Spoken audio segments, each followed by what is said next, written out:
बहुत पुरानी बात है।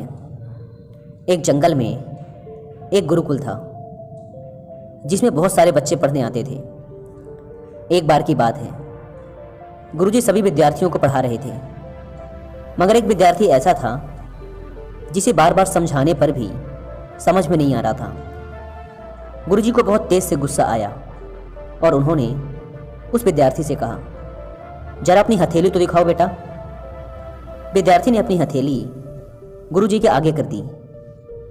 हथेली देखकर गुरुजी बोले, बेटा तुम घर चले जाओ, आश्रम में रहकर अपना समय व्यर्थ मत करो, तुम्हारे भाग्य में विद्या नहीं है। शिष्य ने पूछा, क्यों गुरुजी?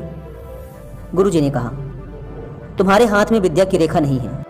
गुरुजी ने एक दूसरे होशियार विद्यार्थी की हथेली उसे दिखाते हुए कहा, यह देखो, यह है विद्या की रेखा, यह तुम्हारे हाथ में नहीं है, इसलिए तुम समय नष्ट ना करो, घर चले जाओ और वहाँ अपना कोई और काम देखो।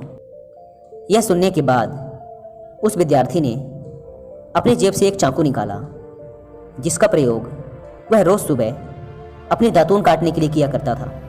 उस चाकू की पैनी नोक से उसने अपने हाथ में एक गहरी लकीर बना दी। हाथ लहूलुहान हो गया। तब वह गुरुजी से बोला, मैंने अपने हाथ में विद्या की रेखा बना ली है गुरुजी। यह देखकर गुरुजी द्रवित हो उठे और उन्होंने उस विद्यार्थी को गले से लगा लिया।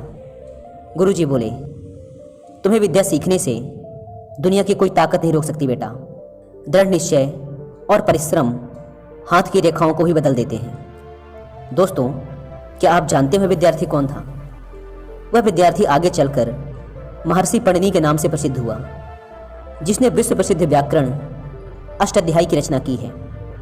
इतनी सदियां बीत जाने के बाद भी, आज 2700 वर्षों बाद भी विश्व की किसी भी भाषा में ऐसा उत्कृष्ट और पूर्ण व्याकरण का ग्रंथ अब तक नहीं बना।